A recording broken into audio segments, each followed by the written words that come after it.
Hi guys, this is Starcraft and welcome to yet another Starcraft English commentary. I'm very excited to be here with you here today. This is going to be Starcraft TV Star League 2023 round of 16, match number 5, set 2, play between two Terran players, Royo and Hiya. Royo is the white Terran located in the bottom left corner of the screen's opponent, is mirror spawning from him at the bottom right corner of the screen in teal color, Hiya.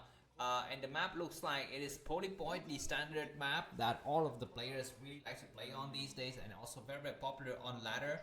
First game was won very nicely by Hiya, and let's look forward to some kind of revenge battles from Royo. Funny, Royo is one of the regular player in the revenge battle series. I don't cast that series, but I know I've heard that there are some very amazing games in those series.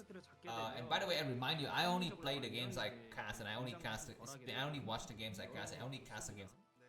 So this is all of the Starcraft food I get every day. This a little bit of the Starcraft TV, Star League, and also KCM and upcoming ASL. We have a new season of ASL coming up, and we've heard that Fantasy might be returning. And the player whom I will be looking forward to is actually Jangly. Of course, he is probably a businessman now. He has no interest whatsoever in his petty sport. He's busy counting money from the company that he's managing, I think, last I heard. Anyways, both of the players here are going for forward barracks, and they kind of canceling each other out. In terms of spawning positions, it looks like Royo is at a disadvantage because his main is wide open by the air. Hiya can just fly right through with a dropship. So let's see if that plays a critical factor in the later stages of the game. Both of the players gone for full 3 SCVs on gas. Very standard operations. Let's see the scouting pattern of the SCV once it completes the job here. Looks like the Royo is scouting in the wrong direction, and Hiya is scouting in the right direction. Hiya's gonna be able to spot this forward barracks, and he can adjust his build accordingly. I think what he would do is just make one marine and then lift. Now he sees his enemies made a second marine, so he might make a second marine as well, just to match that and then lift. He is waiting out here on the high ground, just trying to catch SV. The SV from Royo is coming back. What is SV doing? Oh my freaking god! Royo's fumbling in the dark, but I think he finally found his way all the way down south. He was gonna be able to see that barracks lifted, but there are two marines in place already. The marines tried to intercept the SCV, and the SCV died, but not before could not damage any of the marines. So already Hiya has a small quick wins there. Both of the barracks are floating towards each other, but it's gonna be Royo's barracks who floats a little bit further away and getting closer towards his enemy's base. Two factories coming down from Hiya. This is only one factory from Royo. This doesn't make that much of a difference, except that Hiya doesn't have a second command center, but Royo does. So Royo's gonna be on a defensive posture for some times here. Two marines from Royo have already returned home, while two marines from Hiya are attacking the floating barracks. First vulture from Hiya comes out. He's gonna move forward and try to go and do economic damage. Royo sees that his enemy's got no command center, so he should kind of stay low a little bit, I think. Vultures on vulture action there for a little bit. By the way, the other day I asked you a question in my quiz, which was, what is the matchup that I least prefer? Was it ZVT, PvP, TvT, or ZVZ? And the answer is ZVT. I hate that matchup. I hate it so bad. Terran versus Terran isn't so bad. I like it when it gets, very economic oriented, drawn out with a lot of battles going 30 minutes, 40 minutes long. ZVZ is nice as well, just because of the intense action. ZVZ is like going for one of those rides in the theme park. It's like woo, and you're in the air, and the next moment you're down, and then you're turning around 360. Your head feels very dizzy. And TvT is like a freaking oh my god. Before that, let's hold our thoughts, because some vulture and vulture action in second place. A lot of target fire from both of the players, but great repair work by Royo, and he's held the attack sublimely. Still two more vultures coming through, but that's gonna be the end of the aggression from Hiya, and Hiya is on a back foot because he invested a lot in the early factory that didn't really pay out. So yeah, what is he gonna do supply wise? Royo is up by about 3 supply. And let me go back to my story of the ride in the theme park. So watching ZVZ is like you're riding in a theme park. It's only like 1 minute or 2 minutes. Pay a lot of top dollars for a 2 minutes ride. Right? It's very, very fast. It's very intense. It's very blood shooting. And TvT is like playing chess. It's like you sit down, you watch one guy, make a move, and then he puts his hand down on the board, and then he says, no, wait, no, I don't want to do it, and then he picks up his hand again, right? And 30, 40 minutes later, the games are still going on. In the early stage of the game, there might have been like, 32 pieces, and now there's like 25. The game is still happening. Anyways, Manor Barracks here blocking the SCV from mining the minerals effectively, and those vultures gonna take forever to take out the barracks, but the two tanks is gonna be a different matter, and the barracks has lifted. Just buying some time there for Hiya. Royo's got 2 tanks and 2 vultures, and he might try to go out there for a push. Royo's got a supply advantage. I don't understand how. Oh yeah, so excuse me. Hiya's pushing. I got the colors wrong. Royo is a defending player. He's got the supply advantage. He's laid some mines in preparation for this incoming enemy push here. The third base for both of the players is gonna be what we are wondering about. Where is the location for third base? I think it's gonna be wiser for Royo to take the 9 o'clock position because it's further from his enemy, and it's got the refinery could be constructed, but that could sometimes that is not possibly the case. And the mines are going up, and 1 tanks exploded. That's another victory already by Royo, and Hiya is down to 3 vultures and 1 tank. That's it, GG, man. I think now if Royo wants, he can just like march forward and take out everything. The floating barracks from Hiya's already exploded as well, so everything going wrong for Hiya. Supply lead of about 10 supply, 9 supply. By Royo. Hiya's got a couple of vultures with speed. He's running around. Royo doesn't have vulture with speed first because he's gone for the economic build, so his tech upgrades a little bit slower, but you don't need vulture speed if you're not aggressing. If you're just staying home, you're doing fine. Replacement barracks and economy coming down for Hiya, and he's wanting to do something. We have vulture run by, that's great. Hiya's gonna be able to get some revenge back. He needs to move a little bit faster. Some of the vultures getting stuck here, and they start to attack some SCVs, and they go a little bit behind, so that's great. Tanks are sieging. Oh my god, mine might get laid around the tanks, but no, the vultures are looking for some kind of stray SCVs, but they find nothing. So that's it. All of the vultures get destroyed, and Royos is still having a supply lead of around 9 supply here. Looks like Hiya is gonna take a command center at the inner 4 o'clock position. Royo has yet to take a command. No, he's taken a command center himself. No, I'm not so sure.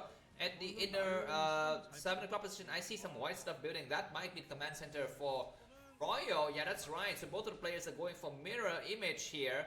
Both of the players opt to take the base on the high ground with no gas.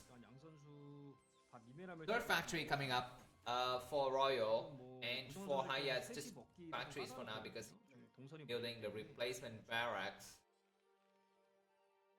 Right, looks like some of Royo's units are moving around to go for a 2-prong attack here, the scissor attack, or just trying to lay some mines and get some. So that's great, and yeah, the game is possibly going to last a long time. So if you have some popcorn, sit down and enjoy the show. 2 Goliath just pops. And the question for me at this point is that when is one of the players gonna go for starport and eventually dropship?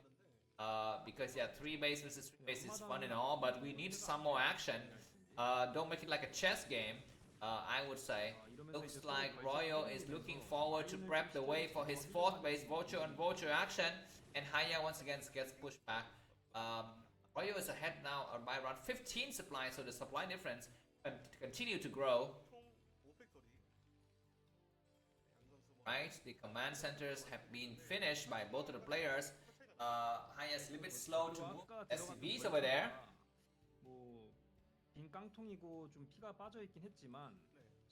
Okay, we are seeing, what is this? An explosion of factories as well as starport from both of the players. 5 factories by Royo and a starport by him as well. Clearing out a lot of mines to prep the way for the 4th base. Hiya shows no sign of whether he's going to try to take a 4th base or not. And Royo is trying to move forward a little bit. He's trying to go around and do a kind of a circle encirclement strategy. He wants to box Hiya in. If he can kind of make Hiya stuck to the bottom right quadrant of this map, that's great. But of course, you can never do that as a Terran player versus another Terran player. You can try, but you know, at the early stage of the game, you don't have enough turrets to cover everything. So dropship can just fly right by. Hiya's moving out and trying to create his own siege line as well. We have some mine. Oh my god, one tank exploded for nothing there.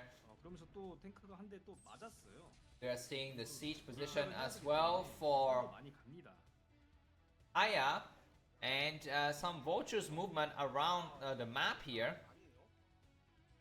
By the way, today or yesterday, the FIFA Women's World Cup just started, and we are having some nice matches happening. So I don't know if you watch soccer or football, as frequently called in Europe. You know, I hope that your country has a team and that you will have some nice victories.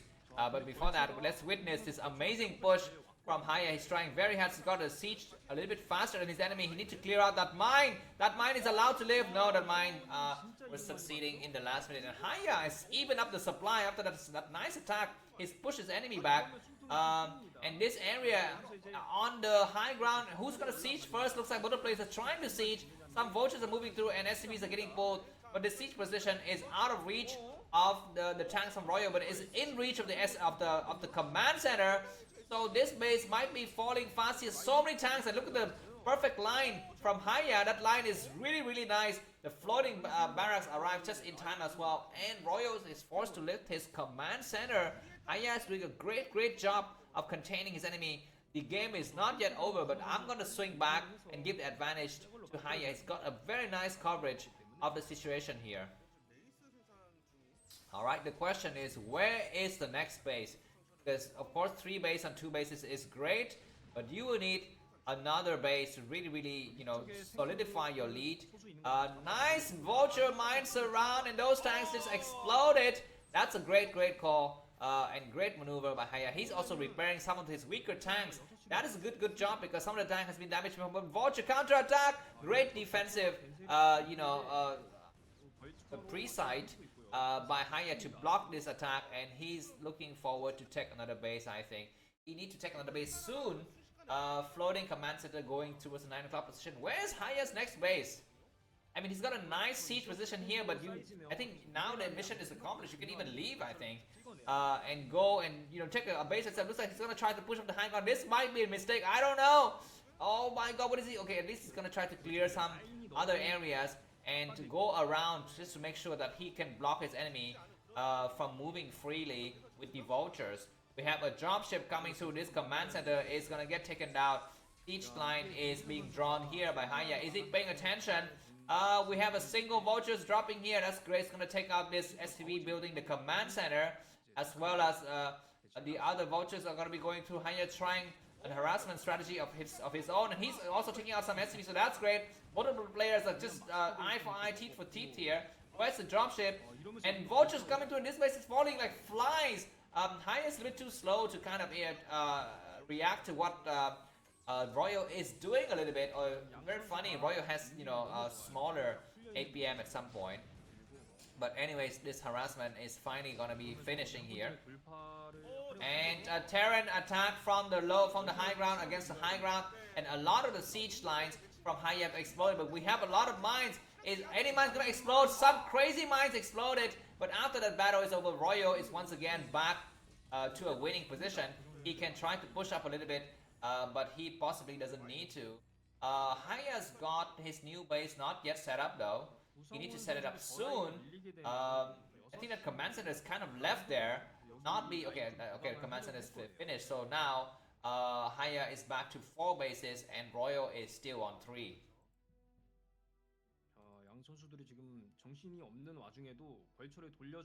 Right, both of the players are maneuvering from positions, but if you look at the mini-map, it looks like Hiya's got around 60% of the landmass of this map covered, whereas Royal's got only around 40%. Some crazy tank push, and you are slowly seeing the encirclement strategy by Royal here, but that leaves this area a little bit too weak. But these vultures are gonna get up on high ground, and mine's gonna get laid, and attacking the SCV as well. That tank's gonna be falling, but so many tanks have been attacked here. That's crazy mind drag. But yeah, Royo is kind of over pushed himself a little bit. These tanks are gonna take out any tanks trying to get up on high ground here. So many of the tanks from Royo is gonna be falling, and none of them are actually able to get up on the high ground. You need to get up on the high ground because these two vultures are doing a lot of damage. Oh my god, a mine that just exploded on those tanks, and Royo's supply lead has vanished. He's back down to 120 supplies, about the same supplies as enemy, and Royo is rebuilding his 4th bases. Hiya needs to do something about this new base because that base is very likely defending. Some vultures can just walk right through it and attack, or maybe a dropship. But for the time being, Royo is holding his ground. Nice D-Matrix. Oh my god, that tank in the back is gonna fall. And these vultures are walking carelessly into enemy fire. Yeah, that dropship could be doing some great damage, but these vultures are finally laying some mine, and tanks are sieging.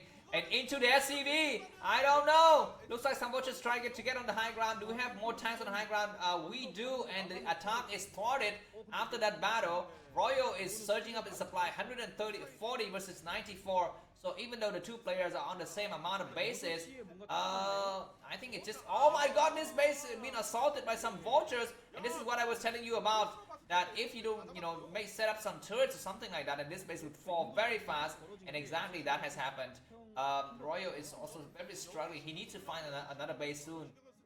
Finally this base gets secured, but just a lot of SCVs lost in that exchange. And Royo is slowly but surely breaking out. He's gonna be clearing out this mine.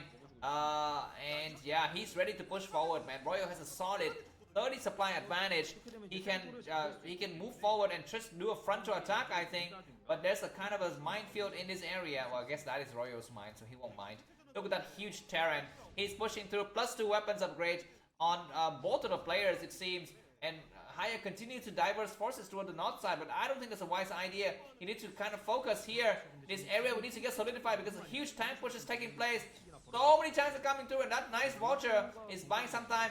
Vultures from Hiya is gonna try to buy some time. Need to siege some of the tanks in the back. Some of the tanks on the top side are not sieging. These vultures need to get on the high ground and do some damage, and they might try to do that. 3 tanks on the back. They are buying a lot of time for Hiya. And vultures are harassing this base like crazy. Lay some mines now! Some mines are getting laid, so that's gonna delay any kind of tanks that are gonna try to go to that area. And that base from Royo is gonna be bleeding a lot of SCVs. These tanks cannot possibly get on the high ground, but finally clearing out the last of the vultures. So that diversive strategy from Hiya worked just for a little bit, but slowly and surely Royo is supply is growing like crazy. And yeah, Hiya is forced to make Goliath to deal with just a single Wraith. I think that's not very good. And Royo's heavy ground armies is moving around trying to declare their potency here, trying to show who's the boss. We have a small siege position in the middle of the map. Royo is having a nice supply lead, but we don't see it converting into actual performance in the battlefields. Now it's going to be Royo who's going to try to draw a circle around his enemy, surround from all sides here, but the siege line from Hiya is very deep, so it's going to be the defender's advantage. Vulture's trying to lay mines, but the mines are very far away, and looks like Hiya kind of held his ground. Some of the tanks are destroyed, but the siege line is still surviving. So in the next battle, it's gonna take Royo still a lot of firepower to walk through, and is he gonna try to push through again? That's gonna be a little bit suicidal, I think. Both the players are not yet deciding to take the base, and tanks are sieging forward. One more tank, mines not able to get the job done, and that mine also clear out, and this siege line is getting slowly but surely closer towards Hiya's 3rd base. Both the players are not deciding to expand further. They're just gonna be working with whatever he has, and these 2 tanks at the 4 o'clock position is becoming a little bit of dead meat for Hiya. He's feeling a little bit desperate. He will need to use all of the tanks he can have to survive the incoming attack by his enemy. Alright, looks like Royo knows that he's in the lead, so he's gonna try to clear the base at the, what is that area, the inner 7 o'clock position. He's also floating a command center over there. Hiya has yet to take another command center. He's for now just gonna come up and clear up some mines so that the SCV can build a command center. 이러면서 하얀 점들로 지금 좀 도배를 하고 있죠. 왠지. Right, this command center is gonna be finally laid down as Hiya is unable to prevent the landing of the command center, and Royo is moving out. He's slowly building some turret rings around his bases so that he could effectively defend himself against drops. 그렇죠, 그렇죠. Alright, 5th command center coming down for Hiya as well at the 3:30. So both the players are on 5 bases, and the game is slowly dragging into late game. Upgrade wise, I think +2 weapons and maybe +1 armor. Crazy drop by Royo. Is he gonna drop all over his enemy's tank line? That could possibly be the case here. Let's take a look at that drop. I don't know where those drop ships went. They're somewhere around on the map, but it looks like Hiya's got his own version of drops as well. You know what? It's gonna be very easy to Hiya to drop directly into Royo's main, as I have pointed to you previously. He could try to lay some tanks on the low ground. He started to come in now with the raid trying to buy some time, and Goliath need to attack the dropship. He attacked some of the dropship. And tank could siege from the low ground as well, but GG by Hiya, and Royo takes the second game. Let's go on to the third game. Thanks for watching and see you soon. Bye bye.